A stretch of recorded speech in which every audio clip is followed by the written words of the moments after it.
Ok. ¿Qué tal? Buenos días. ¿De dónde nos visitan hoy? ¿De dónde?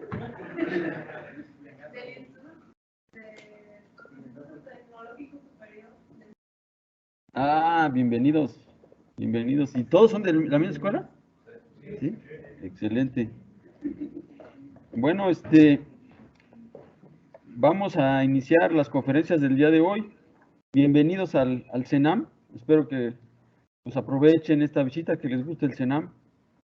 Y bueno, la primera plática es sobre el nuevo sistema internacional de unidades, ¿no?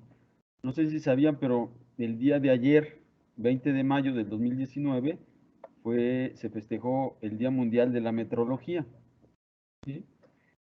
Y además el día de ayer fue un día histórico para la metrología porque entró en vigor un sistema internacional de unidades. Entró en vigor un sistema internacional de unidades que tiene varias definiciones nuevas de las unidades de base, ¿sí? Entonces, eso vamos a verlo ahorita, ¿no? ¿Cuáles son los elementos básicos del sistema internacional de unidades? Pues, de entrada, son 7 unidades de base: el kilogramo, el metro, el segundo, el amper, el kelvin, el mol y la candela, ¿no? Esas son las 7 unidades de base. Y ahora, en el nuevo sistema internacional de unidades, cada una de estas unidades se va a relacionar con una constante fundamental, ¿no? Aquí tenemos estas constantes fundamentales. Entonces, uno de los elementos básicos son las definiciones justamente de estas unidades de base, cómo se definen y las constantes con las que se relacionan. También un elemento muy importante del sistema internacional de unidades son las unidades derivadas.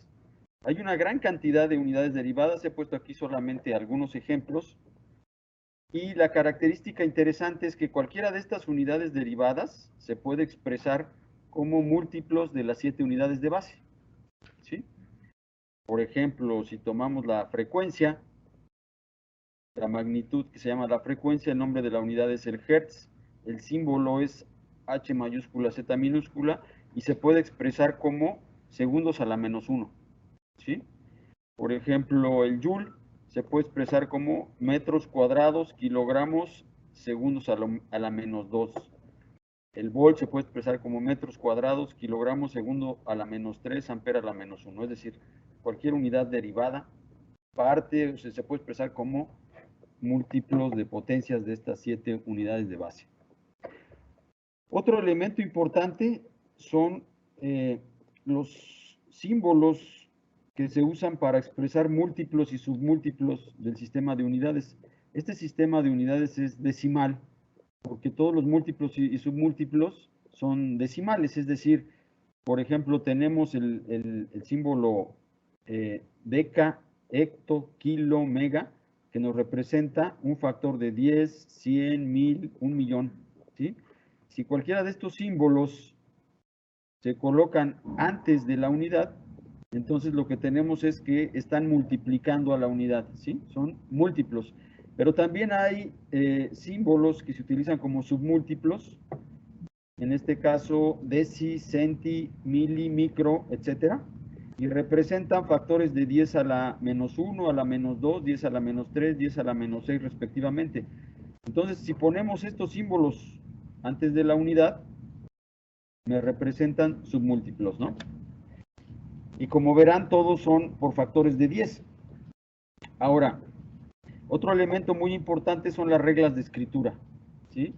El sistema internacional de unidades tiene ciertas reglas de escritura que hay que respetar para poder comunicar bien, para expresar bien el resultado de una medición sin ambigüedades, sin errores, ¿no? Hay errores muy comunes que, por ejemplo, poner kilómetros con K mayúscula, ¿no? Por ejemplo, poner metros, el símbolo del metro es M minúscula, y a veces se encuentran M mayúscula o MT o MTS, en fin, hay una gran cantidad de errores. Entonces es conveniente conocer las reglas de escritura de del sistema internacional. Otro elemento importante son las recomendaciones para realización de las definiciones de las unidades de base, que se conocen, estos documentos se conocen como mise en pratique. El Comité Internacional de Pesas y Medidas ha desarrollado documentos donde recomienda la manera de realizar estas unidades de base. ¿Sí? Al final, ¿de qué nos sirven las definiciones? Las definiciones de estas unidades de base para lo que sirven es para guiarnos, para materializar lo que es la unidad en un laboratorio. ¿Sí? Está la definición, por ejemplo, del metro.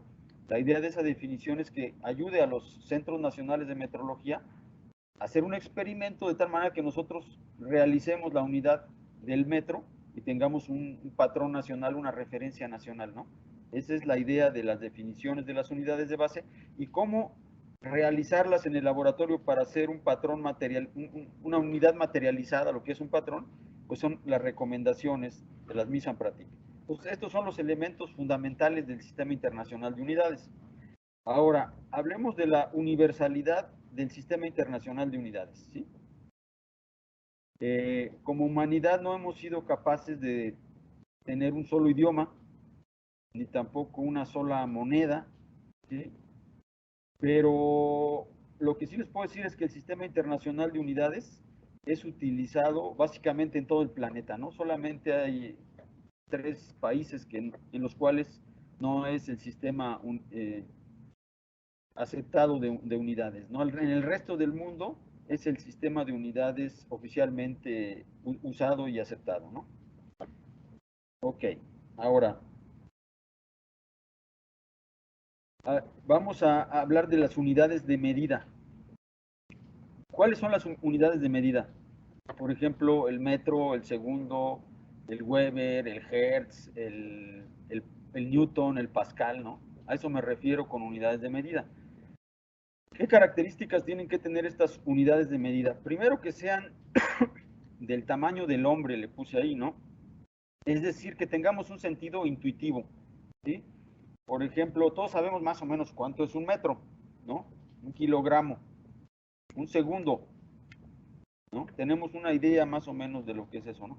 ¿De qué nos serviría una unidad de, por ejemplo, del tamaño del átomo? Pues no sería muy práctico tener esas unidades, o digamos que pusiéramos como unidad la distancia que hay de la Tierra al Sol. Tampoco sería muy práctico, ¿no? A eso me refiero, que las unidades tienen que ser del tamaño del hombre, ¿no? Entonces, en las definiciones hay que cuidar ese aspecto. Otro aspecto es que las unidades deben ser estables en el tiempo, ¿sí?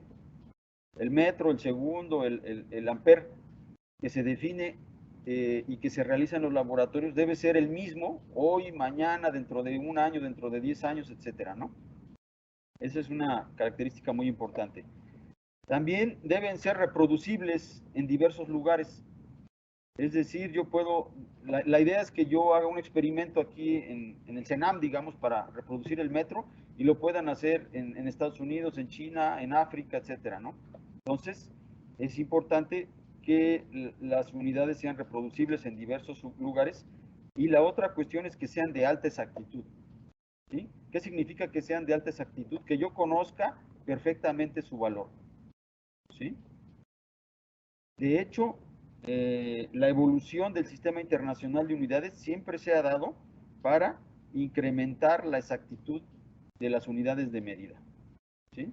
Y al incrementar la exactitud de las unidades de medida, lo que hago es impulsar el desarrollo científico y tecnológico, que a su vez, nuevamente, estos desarrollos científicos y tecnológicos me dan pie para seguir reduciendo a su vez la exactitud de las unidades de medida, para ir incrementando la exactitud de las unidades de medida. De esa manera es una retroalimentación, digamos, circular, ¿no? Pero cuando yo mido, por ejemplo, la estatura de una persona, es una medición de longitud, ¿no? Y pongo L mayúscula. La puedo expresar como un número multiplicado por una unidad, ¿sí?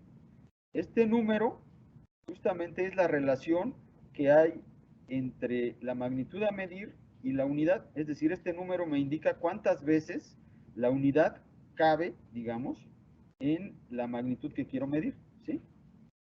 Entonces es una multiplicación realmente, ¿no? Lo que tengo es el mensurando, es decir, en este caso la estatura de una persona la expreso como un número multiplicado por una unidad, literalmente multiplicado, ¿no? Ahora, las unidades han ido evolucionando. Originalmente las unidades eh, estaban definidas como partes del cuerpo humano, ¿no? Una cuarta, un codo, un pie, etcétera, ¿no? Pero eran unidades que tenían, que eran válidas solamente en un reino, digamos, en una región, regiones pequeñas, ¿no? Luego se hizo un esfuerzo por desarrollar unidades que tuvieran una aplicación a nivel mundial, digamos, ¿no? Y así se desarrolló, por ejemplo, en el caso de longitudes, el metro de platino iridio, que era una barra de 1 metro de longitud, ¿sí? Este, pero sin embargo tenía algunos problemas, porque esa barra que me representaba lo que es 1 metro estaba en un laboratorio en cerca de París, digamos, y era la referencia para todo el mundo, ¿no? Entonces de ese metro se sacaban copias y se repartían a los diferentes países.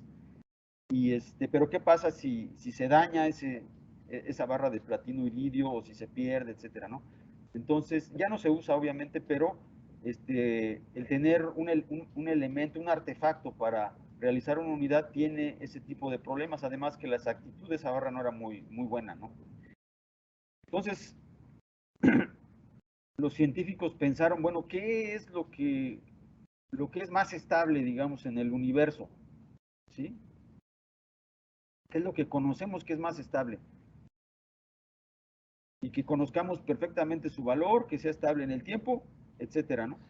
Pues las constantes fundamentales, ¿no? O sea, por ejemplo, ¿qué son las constantes fundamentales? Hablamos, por ejemplo, de la velocidad de la luz, ¿sí? De la carga del electrón. Ese tipo de constantes se han medido por muchos años y siempre su valor es fijo, no cambia en el tiempo, ¿sí? Entonces ahora el reto es a partir de esas constantes, que es lo más estable que nosotros conocemos, esas van a ser las referencias, digamos. Entonces el reto es a partir de esas constantes desarrollar patrones de unidades prácticas, en este caso de las unidades de base, ¿sí? Ok, entonces ahora hablemos del nuevo SI, ¿sí? La Conferencia General de Pesas y Medidas, en su reunión número 26, decidió que a partir del 20 de mayo del 2019, es decir, a partir del día de ayer, el Sistema Internacional de Unidades es el sistema de unidades en el cual hay 7 unidades de base y cada una de estas unidades de base se relaciona con una constante definitoria que le llaman, ¿no? Así tenemos el kilogramo se va a relacionar con la constante de Planck, el metro con la velocidad de la luz en el vacío, el segundo con la frecuencia de la transición hiperfina del átomo de cesio, el ampere se va a relacionar con la carga del electrón o la carga elemental, el Kelvin con la constante de Boltzmann, el mol con la constante de Avogadro, la candela con KCD, que es la eficacia luminosa de una radiación monocromática de 540 por 10 a la 12 Hz. Ahorita vamos a explicar todo esto. Entonces, tenemos aquí una tabla donde están las 7 unidades básicas del sistema internacional. Estos son sus símbolos y estas son las constantes físicas definitorias, ¿sí? Estas 3 unidades de base, el segundo, el metro y la candela, ya se habían definido con anterioridad, fijándolas al valor al valor numérico de una constante fundamental, ¿sí? En 1967 se definió esta constante delta BCS, que es la frecuencia de la transición hiperfina del estado base no perturbado del átomo de cesio 133. Ahorita vamos a ver qué se refiere esto. En 1983 se fijó la velocidad de la luz en el vacío para definir el metro, ¿sí? En 1979 se fijó el valor de la eficacia luminosa de una radiación monocromática de frecuencia 540 por 10 a la 12 Hz para definir la candela. Entonces, estas tres ya se habían fijado con anterioridad, se habían fijado, perdón, las constantes definitorias y se habían definido cada una de estas tres unidades en base a esas tres constantes. Lo que realmente cambia en el nuevo sistema internacional son las otras cuatro unidades, que son el kilogramo, el amper, el kelvin y el mol. Estas cuatro unidades sí cambian radicalmente de definición, ¿sí?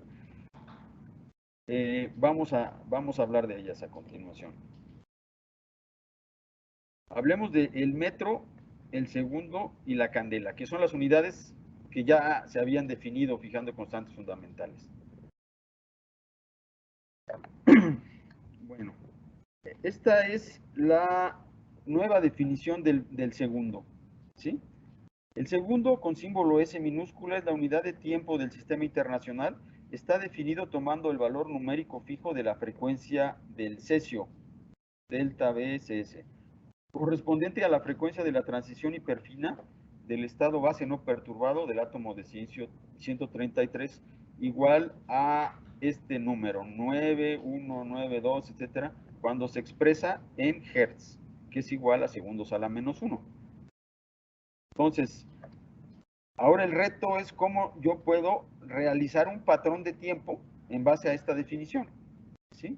Ese es, digamos, el trabajo aquí que nos ocupa en el CENAM.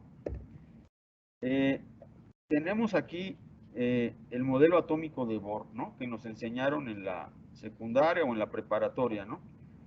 Este modelo atómico supone que el núcleo está formado por protones y neutrones y que alrededor del núcleo hay órbitas por las cuales, en las cuales se mueven los electrones, ¿sí? Esas órbitas tienen niveles de energía bien definidos. Por ejemplo, esta tiene un nivel E1 y esta tiene un nivel E2, ¿sí? Ese es el modelo atómico de Bohr, digamos, ¿no? ¿Qué pasa? Ese átomo yo lo radio con una onda electromagnética, ¿sí?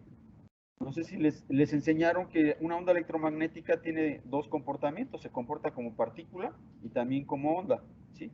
En este caso, las partículas asociadas a esta onda electromagnética se conocen como fotones, ¿sí? Y la energía de los fotones de esta onda electromagnética es igual a h por f, donde h es la constante de Planck y f es la frecuencia, ¿sí? Entonces aquí ya vemos la primera constante que aparece, que es la constante de Planck en esta ecuación, ¿no? Nos relaciona, básicamente es una constante que nos relaciona la frecuencia con la energía de los fotones. Entonces decíamos, tenemos el átomo y se radia con una onda electromagnética. Resulta que si la diferencia entre la energía de estos dos niveles, E2 menos E1, es exactamente igual a la energía de los fotones, HF, entonces la onda electromagnética se va a absorber por el átomo y este electrón se va a mover de esta órbita, va a absorber energía y se va a mover a una órbita de mayor energía E2, ¿sí? Entonces, pero esto sucede solamente si la frecuencia perdón, si la energía de los fotones es exactamente igual a esta diferencia, ¿sí? Y justamente esta frecuencia que corresponde a una de las transiciones del átomo de cesio es la frecuencia que se ha definido aquí para la definición del segundo, ¿no? 9 GHz, 9.192 GHz, etcétera, ¿no? Ahora, ¿cómo materializamos el segundo? Lo que tenemos aquí este es un diagrama muy simplificado de lo que es un oscilador de cesio. Aquí tenemos una fuente de átomos de cesio que van saliendo aquí de la fuente formaditos, ¿no? Y aquí tengo una antena. Tengo aquí un oscilador de microondas que alimenta la antena. Entonces, estoy aquí radiando los átomos que van pasando. Cuando la frecuencia de mi oscilador es exactamente la frecuencia definida en la definición del segundo, entonces los átomos van a sufrir una transición, es decir, van a absorber la energía de la onda electromagnética y uno de los electrones va a cambiar a una órbita de mayor energía, cambiando las propiedades magnéticas de estos átomos, ¿sí? Estos átomos siguen moviéndose y llegan a un detector que justamente me va a detectar ese cambio de las características magnéticas del átomo y me va a retroalimentar el sistema y me va a ajustar esta frecuencia, ¿sí? Cuando yo tenga el máximo número de átomos que sufrieron la transición, significa que yo ya estoy justamente en la frecuencia definida para la definición del segundo, ¿sí? Hasta aquí podemos hacer un oscilador de microondas estabilizado a la transición del cesio, ¿no? Pero todavía falta el segundo. Si yo cuento este número de ciclos de la señal del oscilador que tengo aquí, si yo cuento ese número de ciclos que son 9 por 10 a la 9 Hz, digamos 9, 1, 9, 2, etcétera, lo que voy a tener yo es justamente un segundo, ¿sí? Entonces, este oscilador lo meto a un contador de intervalos de tiempo y cuando yo cuente este número de ciclos, voy a tener justamente un segundo, ¿no? Y así es como yo puedo materializar un segundo a partir de esta definición que parece de entrada bastante abstracta, ¿no? Ahora, ¿cómo es que yo digo que fijo el valor de esta frecuencia de transición? ¿Sí? De la frecuencia de transición hiperfina del estado base de átomos de cesio. Esa frecuencia de transición depende de, de las características internas del átomo, ¿sí? De cesio. Todos los átomos de cesio en principio son iguales, pero yo no puedo fijar una constante física, digamos así arbitrariamente, ¿no? Es decir, ahora yo voy a fijar el valor de la velocidad de la luz o el valor de esta transición o el valor de la carga del electrón. ¿Estarán de acuerdo? ¿Quién fija estos valores? El gran arquitecto, algunos dirán, o la naturaleza, ¿no? Dirán otros, ¿sí? Y es cierto, estos valores yo los mido y siempre han sido constantes, pero yo no los puedo fijar de manera arbitraria, ¿sí? En realidad lo que se hace es un pequeño truco para, en base a estos valores, definir una unidad, ¿sí?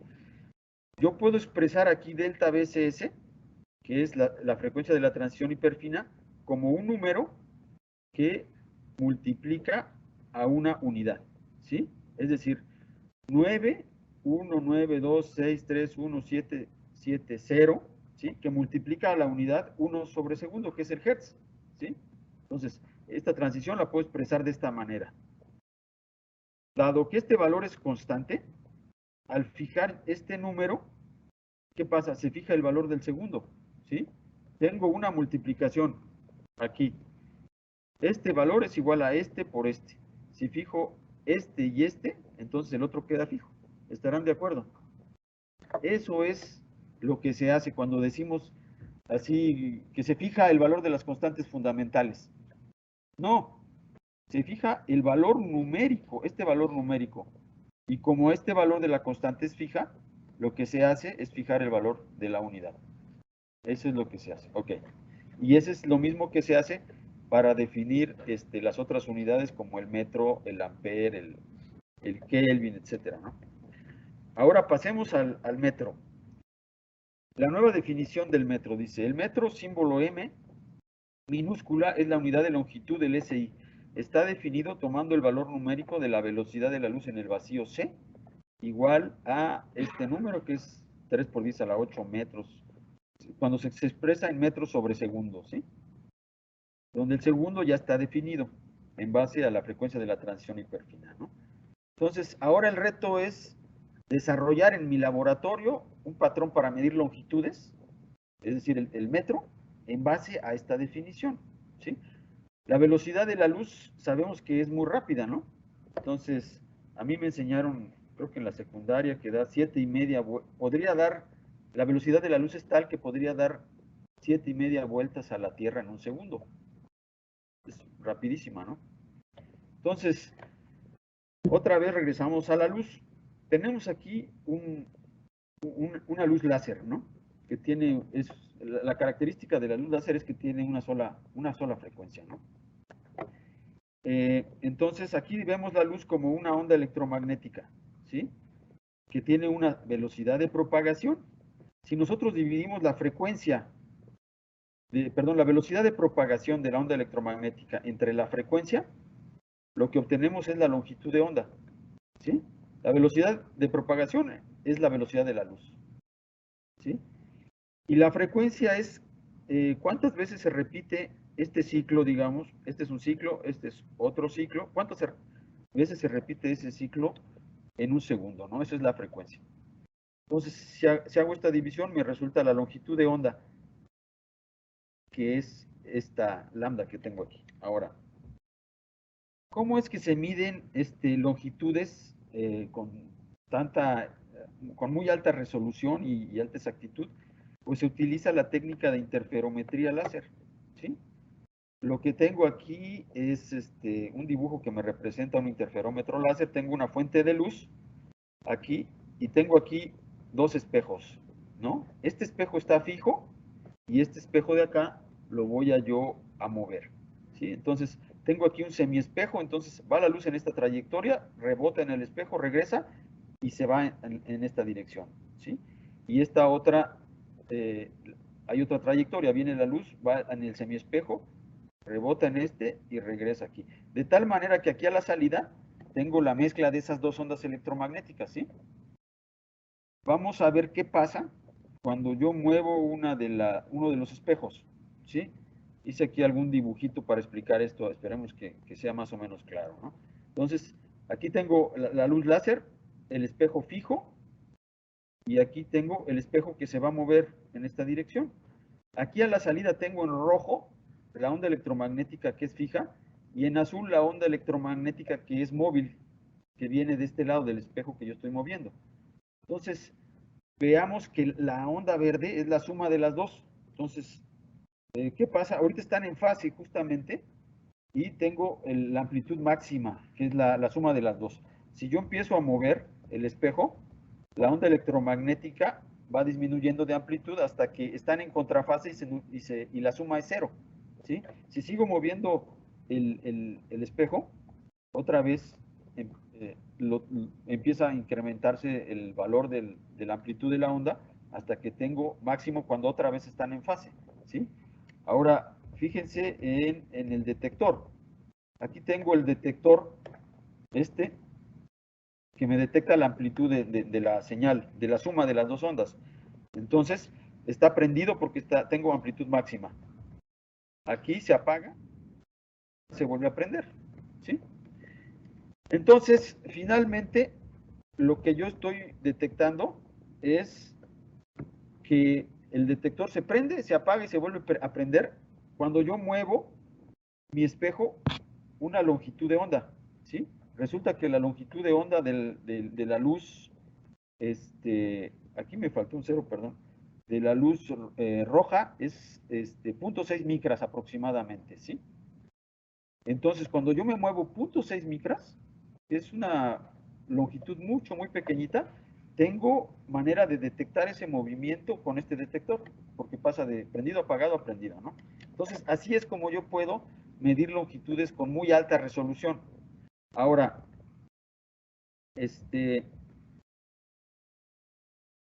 habíamos visto que la longitud de onda es igual a la velocidad de la luz entre la frecuencia. Para tener un buen patrón de longitud necesito, ya la velocidad de la luz es fija. Ahora necesito tener una luz con una frecuencia también muy bien conocida y fija para poder tener longitudes de onda también muy bien conocidas y fijas. Entonces, lo que se hace y lo que se hizo aquí en el CENAM es desarrollar un patrón para reproducir el metro en base a láseres estabilizados, láseres de helio-neón estabilizados al yodo. Entonces, al final de cuentas, estos láseres realmente son patrones de frecuencia, la frecuencia de la luz está muy bien definida, ¿no? Entonces los uso yo para calibrar, se utilizan para hacer mediciones por interferometría. De esa manera, yo doy trazabilidad a las mediciones de longitud y materializo la definición del metro que se refiere al valor de la velocidad de la luz en el vacío. ¿Ok?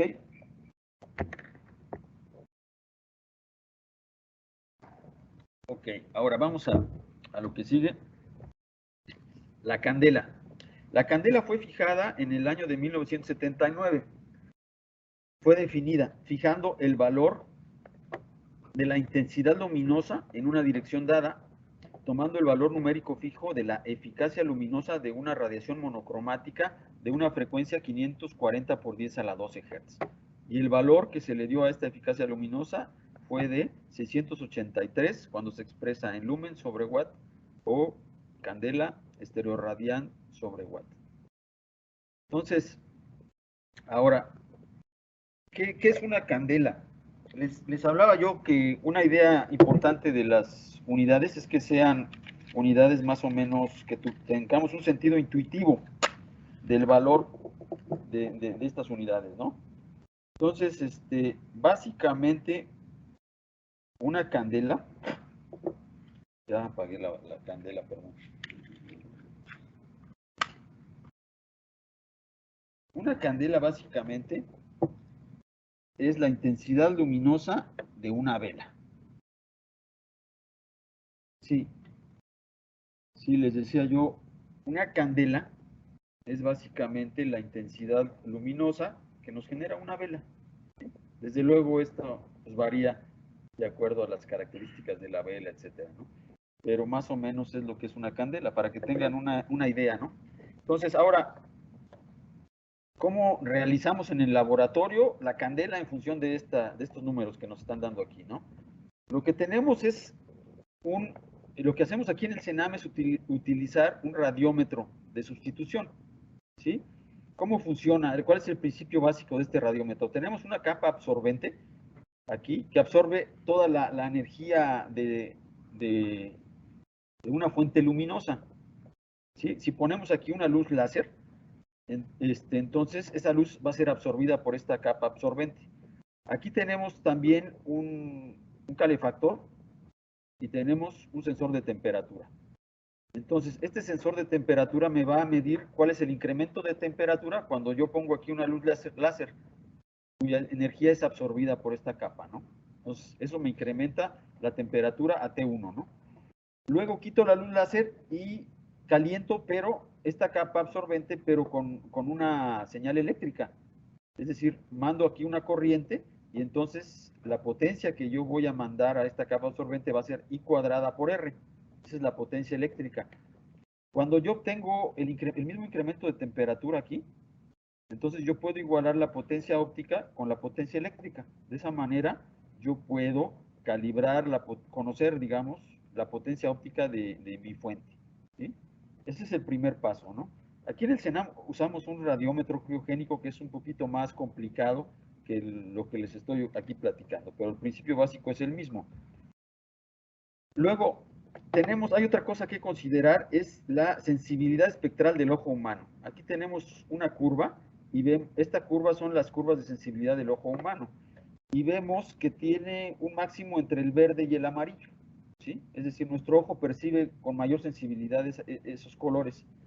Cuando vamos a longitudes de onda más altas, es decir, el naranja y el rojo, ya nuestro ojo la percibe, somos menos sensibles a esas longitudes de onda, y también somos menos sensibles al azul y al violeta. Entonces, nuestro máximo está aquí entre el verde y el amarillo. Entonces, lo que hacemos para realizar la candela es poner un detector calibrado. ¿Cómo lo calibro? Con la luz láser que ya tengo yo calibrada, sé la potencia, entonces calibro este detector y pongo aquí un filtro fotométrico que me tiene la función de transferencia justamente de la sensibilidad del ojo, ¿no?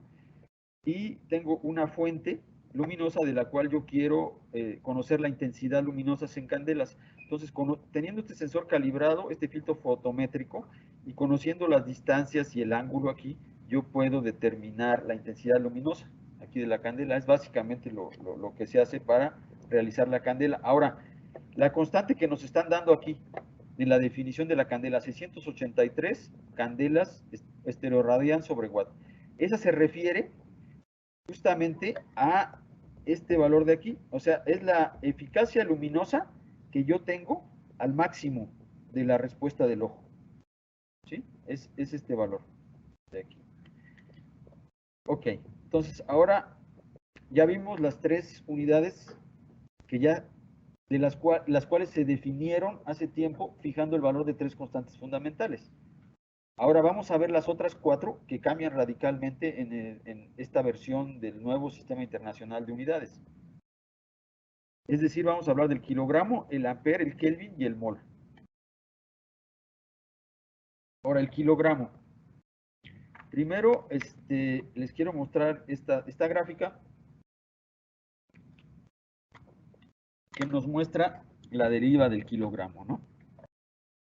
Hasta el día de antier, el kilogramo, en todo el mundo, la referencia del kilogramo era el prototipo internacional del kilogramo, que es un cilindro metálico de platino iridio que se mantiene o se mantenía allí en el Buró Internacional de Pesas y Medidas cerca de París, Francia.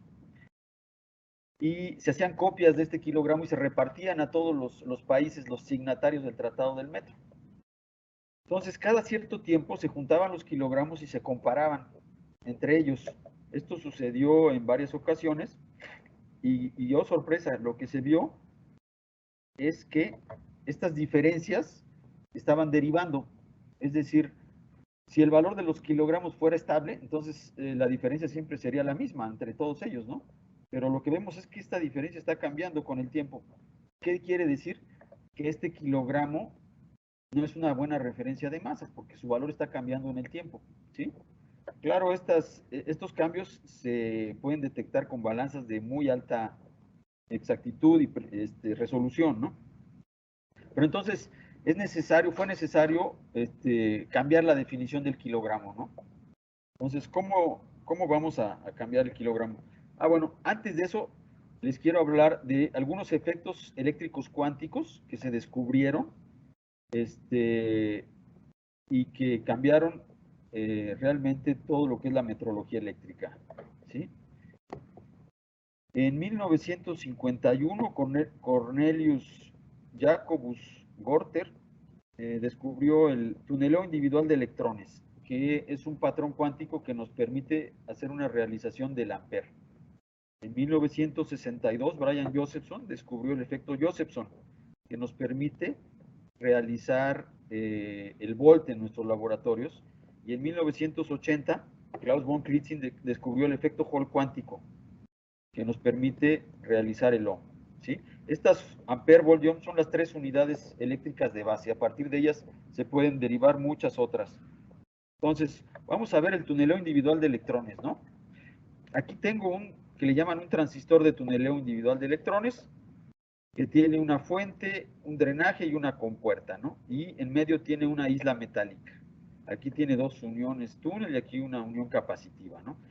Es que yo puedo, estos son transistores nanométricos de dimensiones muy pequeñitas y funcionan solamente a muy bajas temperaturas, abajo de 100 milikelvins, ¿sí? Recuerden, el cero absoluto es 0 Kelvin. Entonces esta temperatura es realmente muy baja. Si yo manejo las polarizaciones entre compuerta y fuente, somos capaces de hacer pasar un electrón a la isla y de la isla otro electrón al drenaje. Es decir, podemos hacer pasar electrón por electrón, uno por uno, ¿sí? Entonces, si se fija el valor de la carga elemental, y se mide la frecuencia de esta transición de electrón por electrón, entonces se puede definir una corriente igual a E por F, ¿sí? Entonces, ese es el tuneleo individual de electrones. Ahora hablemos del volt, ¿no? Cuando tenemos aquí dos materiales superconductores, ¿qué es un material superconductor? Un material superconductor es un material que cuando se enfría a temperaturas muy bajas, de repente su resistencia eléctrica se hace cero. Es decir, el material ya no se tiene oposición al paso de la corriente eléctrica, ¿sí? Entonces tenemos dos materiales superconductores separados aquí por un aislante muy fino, de unos cuantos nanómetros. Entonces formamos lo que se conoce como una unión Josephson. Cuando esta unión Josephson es radiada por una microonda de frecuencia F, en sus terminales se produce una tensión eléctrica. Es una tensión eléctrica continua, como la de una batería, digamos, ¿sí?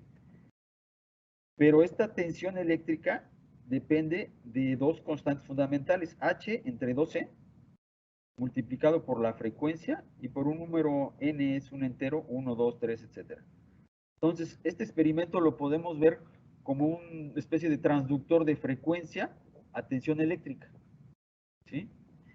Lo interesante es que aquí esta, digamos, la constante, digamos, de proporcionalidad entre frecuencia y tensión es H entre 12, donde H es la constante de Planck y es la carga elemental. Entonces así nuestro trabajo es a partir de este experimento hacerlo en el laboratorio y generar tensiones eléctricas de referencia muy bien conocidas. Ahora, el efecto Hall cuántico, el Ohm y el efecto Hall cuántico. Resulta que hay unas muestras que son semiconductoras que tienen una geometría muy particular que cuando se enfrían a temperaturas muy bajas, del orden de 1.3 Kelvin, y cuando se les aplica un campo magnético muy intenso, del orden de 8 teslas a 12 teslas, producen un valor de resistencia que depende de estas mismas dos constantes, ¿no? Tenemos el valor de la resistencia es RH y depende de la constante de Planck dividida entre I por E cuadrada, donde E es la carga elemental nuevamente. Entonces, en esta ecuación aparece nuevamente H y E. Y I es un número entero otra vez que nos da cuenta de los niveles de resistencia que yo puedo utilizar, ¿no? Para I igual a 2 tengo este nivel alrededor de 12 kiloohms, luego tengo el nivel de I igual a 3, 4, etcétera, ¿no?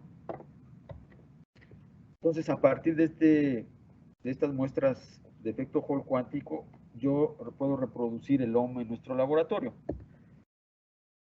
Finalmente, tenemos las tres unidades de base, el ampere, el volt y el Ohm, ¿sí? Que a través de efectos cuánticos las podemos relacionar o podemos hacer experimentos que nos las relacionen con dos constantes, que es otra vez la constante de Planck H y la carga elemental E. Igual a F y aquí la tensión igual a esto y la resistencia igual a esto, ¿no? Entonces, estos efectos cuánticos son altamente reproducibles, de muy bajo ruido, y nos podrían permitir realizar estas tres unidades con muy alta exactitud. Sin embargo, hay una limitante. Lo que limita la incertidumbre, o lo que limitaba la incertidumbre hasta el día de antier, eran los valores de E y de H, ¿sí? Porque estos dos valores tenían una incertidumbre relativamente alta en relación a lo que se puede lograr con estas tres magnitudes, ¿sí?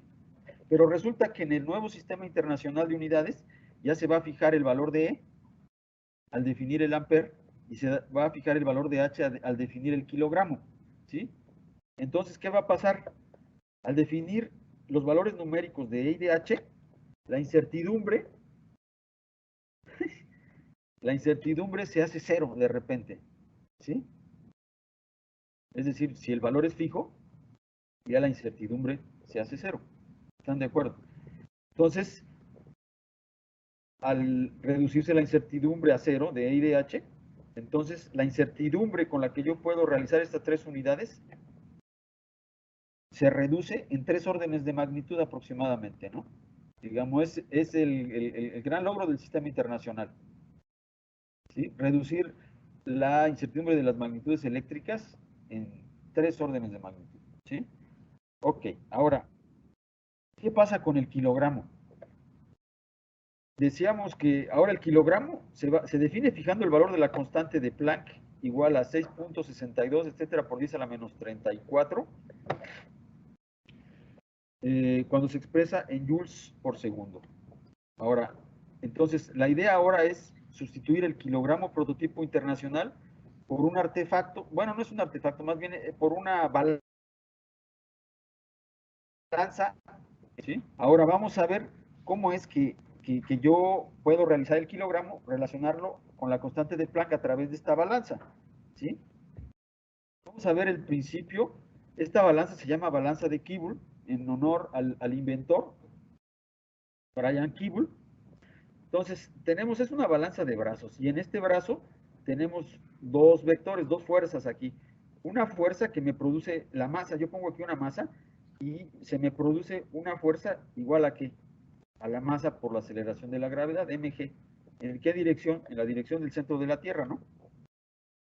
Ahora, yo genero acá una fuerza eléctrica. Tengo un imán permanente que tiene un campo magnético radial, ¿ve? Y tengo una bobina que tiene muchas vueltas, ¿no?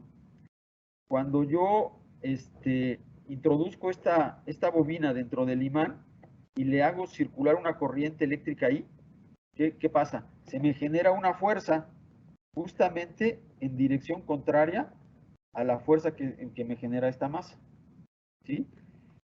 Claro, justa en dirección contraria si todo está perfectamente bien alineado, si no puedo tener errores. Y esa fuerza es igual a una constante por la corriente, es decir, entre mayor corriente, mayor fuerza. Y esa constante es complicado de determinar. Esa constante depende del campo magnético, del número de vueltas, del diámetro de la bobina, de la posición, de muchas cosas, ¿no? Entonces, la genialidad de Brian Keeble realmente fue de diseñar un experimento para determinar esa K, esa constante entre fuerza y corriente en el experimento, en la parte de la fuerza de origen eléctrico, ¿no? Entonces, ¿cómo le hacemos para determinar esa K? Lo que hacemos, bueno, para empezar quitamos la masa y movemos la bobina a velocidad constante dentro del imán. Al hacer esto, ¿qué pasa? Se nos induce una tensión eléctrica en las terminales de la bobina, una tensión eléctrica B. Pues resulta que si yo divido la tensión eléctrica inducida entre la velocidad a la que muevo la bobina, obtengo el número K que andaba yo buscando. Es el número, esta misma K que está aquí, la puedo yo medir de esta manera, ¿sí? Entonces, pues ya tengo todos los elementos, ya lo único que hago es sustituir este valor de K en la ecuación anterior y llego a esta ecuación, donde mg más la masa por la aceleración de la gravedad dividido entre la corriente en la fase estática es igual a la tensión inducida en la fase dinámica entre la velocidad de la bobina, ¿sí? Entonces, pero aquí es donde viene la constante de Planck. La tensión inducida en la bobina yo la voy a medir con un patrón de efecto Josephson, ¿sí? ¿Recuerdan la ecuación del patrón de efecto Josephson? Es esta. Entonces voy a sustituir esta ecuación, en vez de B voy a poner BJ, y la corriente la voy a hacer pasar por una resistencia calibrada con el efecto Hall cuántico, y voy a medir la tensión que se genera en esa resistencia, de tal manera que por ley de Ohm la corriente es igual a la tensión entre la resistencia. Si uso estos patrones cuánticos para medir la tensión y la resistencia, y lo sustituyo en esta ecuación, entonces llego a esta otra ecuación que me expresa la masa en función de la constante de Planck, de la frecuencia, de la aceleración de la gravedad y de la velocidad. ¿Sí? Entonces así es como yo relaciono la masa con la constante de Planck. La carga del electrón, ya ven que no aparece, se anula cuando yo la sustituyo en esta ecuación, ¿sí? Entonces, de esa manera yo puedo realizar lo que es un kilogramo a partir de estas balanzas, ¿sí? Aquí tengo la balanza que tienen en el laboratorio canadiense y esta es la balanza que tienen en el laboratorio de Estados Unidos. Ok, pero hay otra manera de realizar el kilogramo también, que es a través de una esfera de silicio. En el año 2004 inició un programa multinacional para medir la constante de Avogadro, ¿sí? ¿Qué es la constante de Avogadro? La constante de Avogadro es una constante que me relaciona la masa de los átomos con la masa macroscópica, es decir, con el kilogramo, ¿sí? Por ejemplo, cuando yo tengo una mol de hidrógeno, ¿sí? Tengo un gramo. Tengo una muestra que es de una mol de hidrógeno, tengo un gramo, ¿no? Si tengo 12, una mol de carbono son 12 gramos de carbono. Entonces, el número de Avogadro es el número, por ejemplo, de entidades elementales que hay en una mol, ¿sí? Entonces, la idea de este experimento es medir el número de átomos que hay en esta esfera de silicio. Y conociendo la masa podemos determinar el número de Avogadro, ¿sí? Entonces, ¿cómo hacerle? Primero habría que construir una esfera cristalina casi perfecta, y se escogió el silicio porque sabemos hacer cristales de silicio muy grandes y casi perfectos. Entonces, se escogió el silicio, se hizo esta esfera de silicio, se midió el volumen de la esfera, la masa de la esfera, la masa molar y el parámetro reticular del cristal, y se determinó el número de Avogadro. Ahora, después hay una ecuación que relaciona el número de Avogadro con la constante de Planck y otras constantes, ¿no? Entonces, cuando nosotros sustituimos el número de Avogadro en esta ecuación, podemos llegar a una ecuación que nos va a relacionar la masa con la constante de Planck. Esto se los va a explicar uno de nuestros compañeros más adelante en detalle, ¿no? Ahora vamos a pasar al ampere. La nueva definición del ampere dice: el ampere, símbolo A, es la unidad de corriente eléctrica del sistema internacional y es definido tomando el valor numérico fijado de la carga elemental E igual a 1.602, etcétera, por 10 a la menos 19, cuando se expresa en la unidad de Coulomb, ¿sí? Entonces, para definir el ampere, fijo el valor de la carga elemental. Si se acuerdan, bueno, cuando nosotros tenemos átomos de materiales conductores, tienen electrones libres, ¿sí? Y cuando yo aplico un campo eléctrico a través de una batería, digamos, entonces circula los electrones van pasando de un átomo a otro y se me genera una corriente eléctrica, ¿no? Es el origen de la corriente eléctrica. Entonces, ¿cómo realizo la nueva definición del ampere? Pues muy simple, con el tuneleo individual de electrones, ¿sí? Es decir, hago pasar electrón por electrón, cuento la frecuencia con la que están pasando los electrones, lo multiplico por E, que es la carga elemental, y entonces ya puedo conocer el valor de la corriente eléctrica. Ok. Hay una opción B también para realizar el ampere, es hacer una combinación del efecto Josephson y el efecto Hall cuántico. Aquí el problema de realizar el ampere con el tuneleo de electrones es que son corrientes muy bajitas. Las corrientes máximas que nosotros podemos generar con este experimento son alrededor de 100 picoamperes. Son corrientes útiles para algunas cosas, pero para la gran mayoría de los experimentos y de las mediciones son valores demasiado pequeños. Entonces, cuando yo tengo una fuente de corriente, esa fuente de corriente la hago pasar por una muestra de efecto Hall cuántico, y con un patrón de efecto Josephson mido la tensión que se produce en esa resistencia por el paso de la corriente. Entonces yo puedo determinar esa corriente por ley de Ohm, es decir, la tensión dividida entre la resistencia, ¿sí? Si sustituyo estas ecuaciones de la tensión y la resistencia cuánticas, es decir, el efecto Josephson y el efecto Hall cuántico, entonces yo puedo, aquí llego a esta ecuación que es igual, llego a esta ecuación donde yo veo que puedo también relacionar la carga elemental con la frecuencia y obtener la corriente eléctrica por ley de Ohm, ¿sí? Usando patrones cuánticos. Básicamente es muy similar a la ecuación anterior. Yo estoy haciendo una realización del ampere, ¿por qué?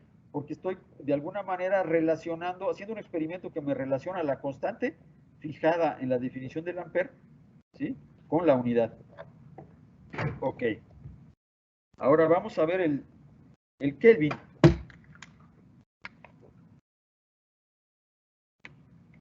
Antes, el Kelvin se definía en base a la temperatura de la celda del punto triple del agua. Es una celda donde se hacía convivir el agua en estado líquido, sólido y gaseoso.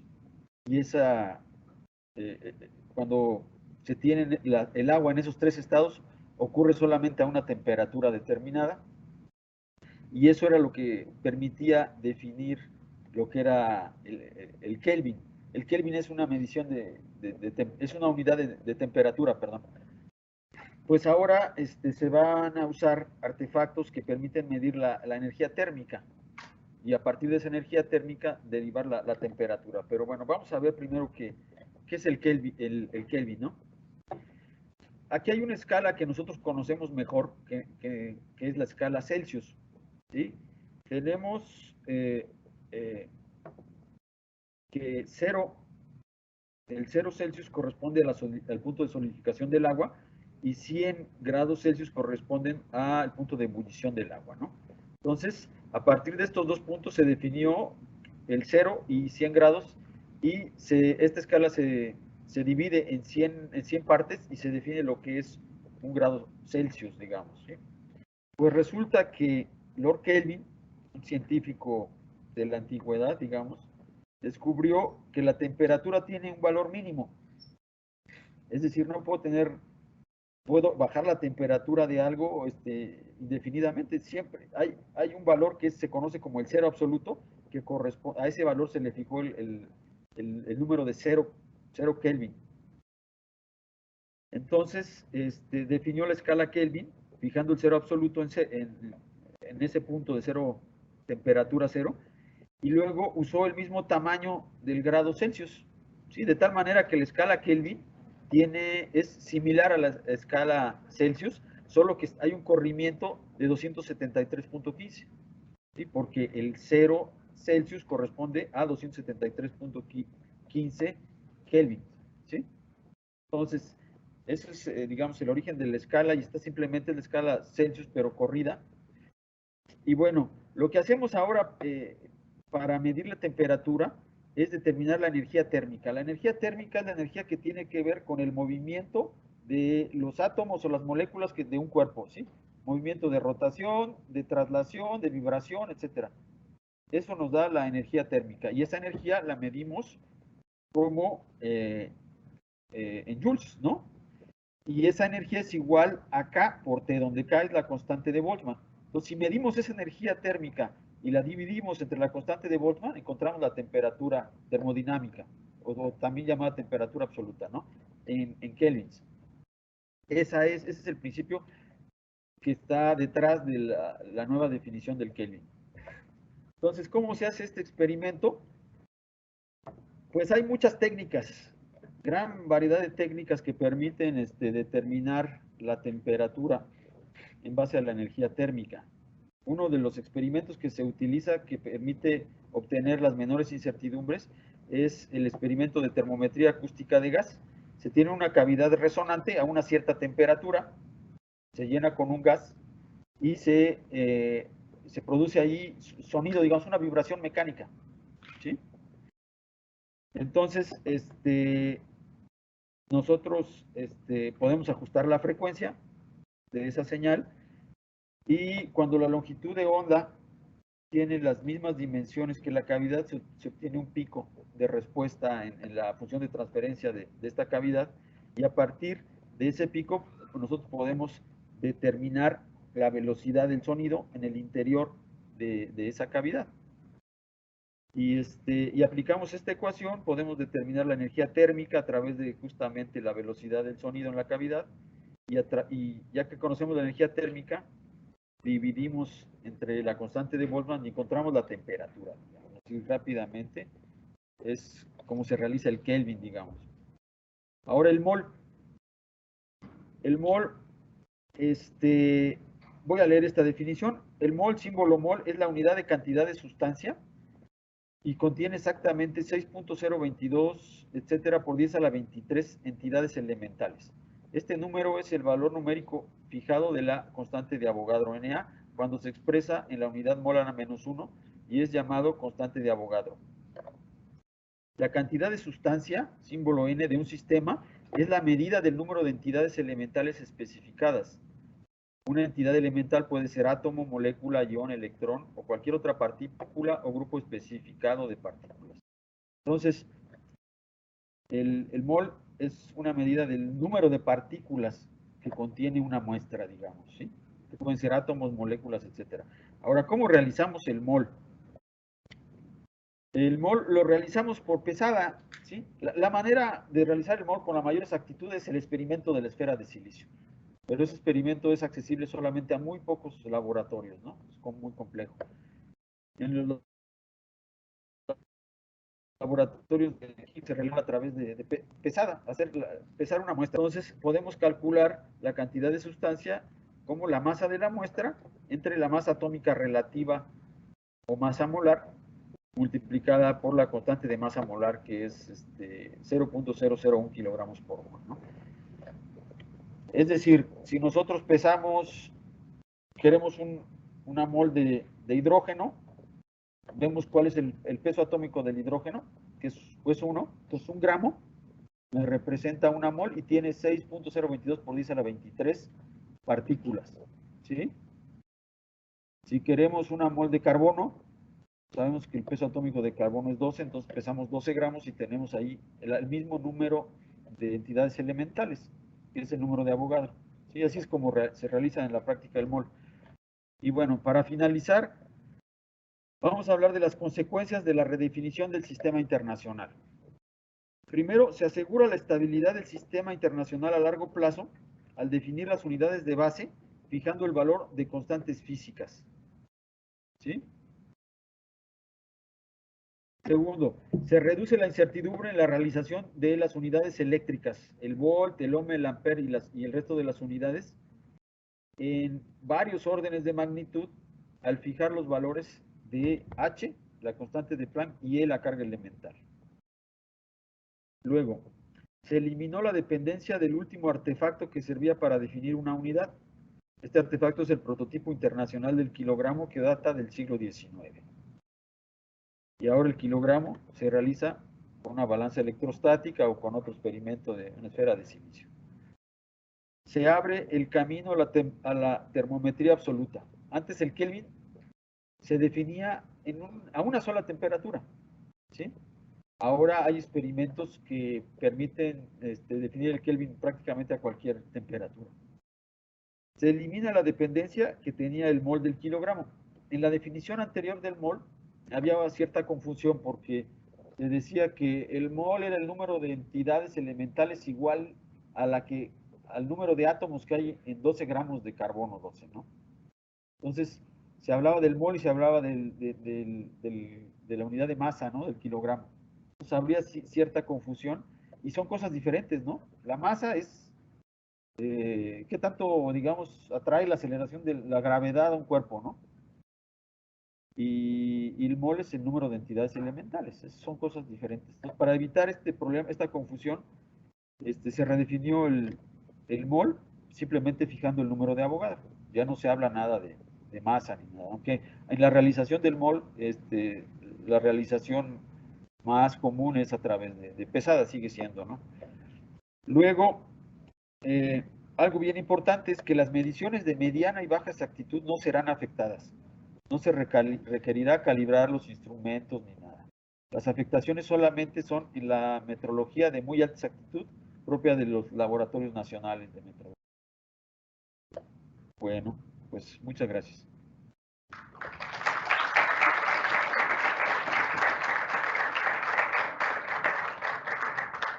¿Alguien tiene preguntas?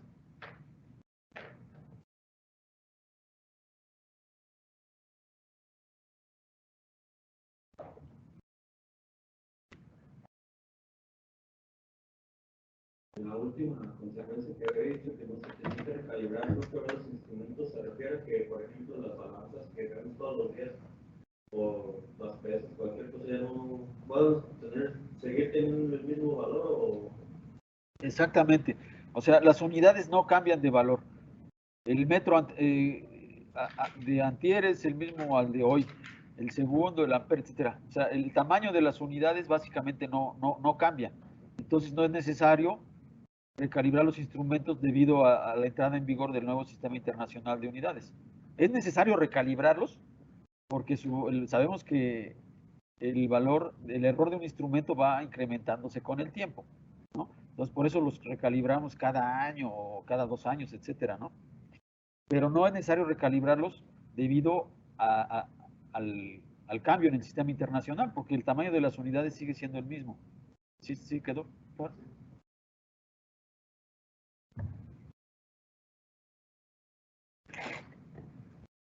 Bueno, buenas tardes. Yo sí tengo una pregunta. De acuerdo a la redefinición que se dio ayer, ¿el SENAM cuenta o es capaz de reproducir con la nueva redefinición? Ok, ok. Sí. ¿Cuáles sí son? Sí, aquí tengo Es muy buena pregunta, muchas gracias. Ya tenía yo una diapositiva aquí preparada para esa pregunta. Aquí están las 7 unidades básicas y los experimentos con los cuales el CENAM va a realizar o realiza ya las definiciones, ¿sí? Las nuevas definiciones son 4, ¿no? El kilogramo. El kilogramo, ya tenemos un proyecto para realizar una balanza de Kibble de mesa, una pequeña balanza que va a tener capacidad de medición a partir de 10 gramos hacia abajo, ¿sí? Es un proyecto que estamos empezando apenas, ¿no? Pero ya estamos trabajando en eso. Otra unidad que cambia es el amper. El amper, el tuneleo individual de electrones, que es digamos, la primera opción, es muy complicado, es muy costoso y las corrientes son muy pequeñas. Entonces, lo más probable es que lo hagamos a través del efecto Josephson y el efecto Hall cuántico, ¿sí? Ahorita, de hecho, las mediciones de tensión y de resistencia son trazables a estos patrones y podemos hacerlo con incertidumbres de partes en 10 a la 6. Si queremos hacerlo con incertidumbres más bajas, de partes en 10 a la 8, tenemos que hacer el experimento directamente, ¿sí? Estamos pensando hacer este experimento en el futuro. Hasta ahorita no lo hemos hecho. No ha habido una necesidad real, una exigencia de que se requiera una incertidumbre tan baja. Por esa es la razón por la que no lo hemos hecho. Lo podemos hacer. Y hay una tercera opción a través de un capacitor. Esa sí ya la estamos trabajando. Si se carga un capacitor con una rampa de tensión, se obtiene una corriente eléctrica y esa corriente se puede relacionar con la carga elemental. Ese experimento ya estamos iniciándolo también. Luego, para el Kelvin, ya hay en el CENAM realizaciones absolutas del Kelvin para temperaturas elevadas a través de la termometría de radiación, que utiliza la ley de radiación de Planck, donde aparece la energía térmica. Para temperaturas altas ya se hace. Para temperaturas bajas, tenemos un proyecto con el CIMBESTA para hacer mediciones a través de transistores bipolares, muy interesante, que ya estamos trabajando en eso. En el caso del MOL, no hay un plan para realizar la nueva definición del MOL de otra manera. Siempre se ha hecho a través de pesada y se va a seguir haciendo porque no hay una necesidad real de reducción de incertidumbre que requiera hacer algo más. Sin embargo, en el Senado hay un grupo de electroquímica que alguna vez levantó la mano para realizar el MOL a través de electroquímica. También hay una manera de hacerlo, ¿no?